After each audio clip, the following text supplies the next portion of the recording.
అసలు ఈ తిహార్ జైలు ఏంది? తిహార్ జైలుకు ఉన్నటువంటి విశిష్టత ఏంది? ఒకసారి మనం మాట్లాడుకోవాలి. అసలు తిహార్ జైలు పదే పదే చాలా మంది చెప్తా ఉంటారు. తిహార్ జైలు అంటే ఏంటి? తిహార్ జైలు అంత పెద్దగా ఉంటుందా? తిహార్ జైలు వ్యవహారం ఏంది? చాలా మంది అనుకుంటా ఉంటారు. అయితే తిహార్ జైలు ఏంది? దాని వ్యవహారం ఏంది? ఒక్కసారి మనం మాట్లాడుకుంటే భారత రాజధాని ఢిల్లీ పరిసరాల్లో ఉంటది చాణక్యపురి. ఆ చాణక్యపురి నుంచి 7 కిలోమీటర్ల దూరంలో తిహార్ అనేటువంటి గ్రామం ఉంటది. ఆ గ్రామంలోనే ఈ తిహార్ జైలు ఉంది. అందుకే ఎక్కువగా తిహార్ జైలు అని చెప్పి అంటుంటారు అన్నట్టు. తిహార్ జైలు ఇక దక్షిణ ఆసియాలోనే అతిపెద్ద జైలు ఇది. జైలు ప్రాంగణం కూడా. ఇక ఢిల్లీలోని చాణక్యపురి నుండి 7 కిలోమీటర్ల దూరంలో ఉన్న ఈ జైలు అనేక మంది ప్రముఖులకు సుదీర్ఘ చరిత్రలో ఆశ్రయం ఇచ్చిందని చెప్పుకోవాలి. కిరణ్ బేడి ఆధ్వర్యంలో ఈ జైల్లో అనేక సంస్కరణలు వచ్చినాయి. ఆ సంస్కరణల తర్వాత జైల్లో విధానంలో కొంత మార్పులు వచ్చినాయి. సరే అదట్టు పెడితే ఈ జైల్లో 6,251 మంది సరిపోయే వసతులు ఉన్నాయి. 6,251 మంది ఖైదీలకు సరిపోయేటువంటి వసతులు ఉన్నాయి. కానీ ఈ జైలు ఎప్పుడు అంతకంటే ఎక్కువనే మంది ఉంటారల్లా. ఎందుకంటే నేరాలలో పెరిగిపోయినాయి ఈ మధ్య కాలంలో. ఎందుకంటే ఒక కేసు కదిలిస్తే ఒక్కరు దొరుకుతలేరు, చైన్ లైన్ వెళ్తుంది కాబట్టి. ఇక అందులో రాజకీయవేత్తలు కూడా చాలా మంది ఉండే, పారిశ్రామికవేత్తలు ఉండే, హంతకులు, ఉగ్రవాదులు, ఉద్యమ నాయకులు, ఇక ఇట్లా ఎందరో ఉండే ఇక ఈ తిహార్ జైల్లో. ఇక కొందరినైతే ఇక్కడనే ఉరి కూడా తీసిరు. 12 ఏళ్ల క్రితం పార్లమెంట్ మీద దాడి చేసిన ఆయన ఉన్నాడు కదా, ఆయన పేరేంది, అఫ్జల్ గురు. అఫ్జల్ గురువును ఉరి తీసింది కూడా తిహార్ జైల్లోనే. మాజీ ప్రధానమంత్రి ఇందిరాగాంధీ హత్య కేసులో ఉన్నటువంటి కెహార్ సింగ్, సత్వంత్ సింగ్లు కూడా ఈ జైల్లోనే వాళ్ళని ఉరి తీయడం జరిగింది. ఇక 1986 మార్చి 16న క్రిమినల్ చార్లెస్ శోభరాజు, అప్పుడప్పుడు మన ముఖ్యమంత్రి కేసీఆర్ ఇది రేవంత్ రెడ్డి గారు మాట్లాడుతూ ఉంటారు కదా, చార్లెస్ శోభరాజ్ లాంటి వాడు కేసీఆర్ అని చెప్పి. అసలు ఈ చార్లెస్ శోభరాజ్ ఎవరు, ఏం కథ అనేది ఇంకో ఎపిసోడ్లో చూద్దాం. కానీ చార్లెస్ శోభరాజును ఈ జైల్లోనే బంధించడం జరిగింది. అయితే 1986 మార్చి 16 తారీఖు నాడు ఆయన ఈ తిహార్ జైలు నుంచి తప్పించుకున్నాడు. తర్వాత మళ్ళీ దొరికిండు. అప్పటికే పడిన శిక్షతో పాటు పారిపోయినందుకు మరో 10 ఏళ్ళు శిక్ష వేసిరు. అందులో శిక్ష వేస్తే 1997లో అట్లా రిలీజ్ అయ్యిండు చార్లెస్ శోభరాజు. ఇక తర్వాత ఆయన దేశానికి ఆయన వెళ్ళిపోయాడు. సరే 10 ఏళ్ళు అదనపు శిక్ష పడ్డది, అయిపోయింది. అట్లాగే అస్సాం మాజీ విద్యాశాఖ మంత్రి రిపున్ బోడా డానియల్ టాప్నో హత్య కేసులో ప్రధాన నిందితుడు ఆయన 2008 జూన్ 3న సిబిఐ ఘోరాను అరెస్ట్ చేసి ఇదే జైలుకు తీసుకొచ్చింది. ఇక డిఎంకే ప్రముఖులు కూడా చాలా మంది ఉన్నారు. కేంద్ర మాజీ మంత్రులు ఏ రాజా, కనిమొలి, వినోద్ గోయంకా, షాహిద్ బల్వా, సంజయ్ చంద్రలను ఈ 2G స్పెక్ట్రమ్ కేసు ఏదైతే ఉందో ఆ కేసులో అరెస్ట్ చేయడం జరిగింది. ఇదే జైల్లో కూడా అప్పుడు పెట్టడం జరిగింది.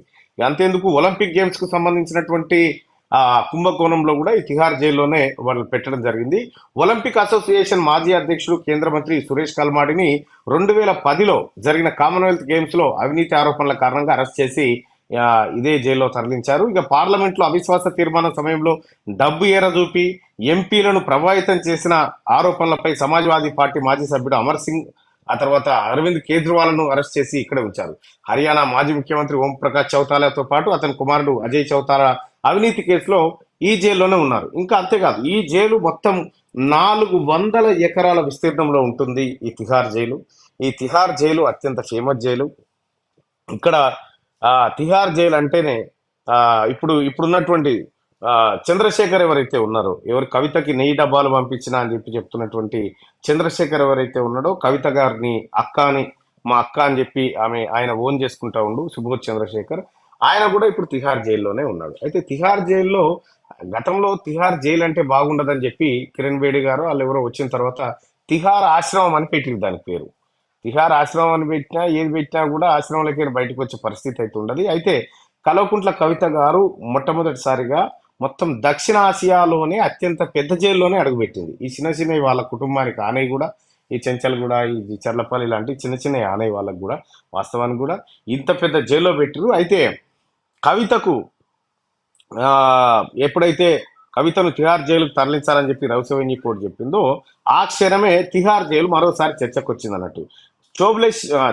చార్లెస్ శోభరాజ్ అని చెప్పి ఉంటాడు. చార్లెస్ శోభరాజ్ ఎవరంటే విదేశీ టూరిస్టులను హత్య చేసి వాళ్ళ దగ్గర నుంచి డబ్బులు లాగి వాళ్ళని ఇబ్బంది పెట్టేటువంటి వ్యక్తి చార్లెస్ శోభరాజు.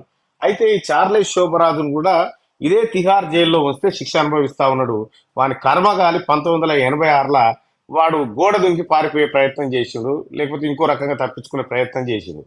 చేసి ఇంకొక 2 3 ఏళ్ళు అయితే వాని శిక్ష అయిపోయేది. వాని కర్మకాలానికి వాడు రుక్కిండు. మళ్ళా కలకత్తాలో దొరికిండు. కలకత్తాలో దొరికిన తర్వాత మళ్ళా తీసుకొచ్చి పాత శిక్ష ప్లస్ కొత్తగా 10 ఏళ్ళు మళ్ళీ వేసి 12 ఏళ్ళ శిక్ష వేసి అలా పెడితే 1997లో రిలీజ్ అయ్యి మళ్ళా పోయిండు. చార్లెస్ శోభరాజును మించిన ఇంటర్నేషనల్ మర్డరర్ ఇక ఉండడు. అందుకే కేసీఆర్ గారికి ముఖ్యమంత్రి రేవంత్ రెడ్డి గారు చార్లెస్ శోభరాజ్ అని పేరు పెట్టిండు. ఇక బావ బొమ్మడుదులు ఉంటారు కదా, ఎవరు, కేటీఆర్, హరీష్ రావు, వీళ్ళిద్దరికి బిల్లా రంగాన్ని పెట్టిండు. ఈ బిల్లా రంగాలకు కూడా ఇదే జాగా మళ్ళా తిహారే. ఈ బిల్లా రంగాలు ఎవరంటే 1970 ప్రాంతంలో ఢిల్లీలో ఒక గాయని ఏది ఆల్ ఇండియా రేడియోకి పోయి తన ప్రోగ్రాం కోసం పోతా ఉంటే ఈ బిల్లా రంగా అనేటోళ్ళు ఇద్దరు కలిసి ఆమెను కిడ్నాప్ చేసి అత్యాచారం చేసి హత్య చేసి ఆమెను ఆ హింసించడం జరిగింది.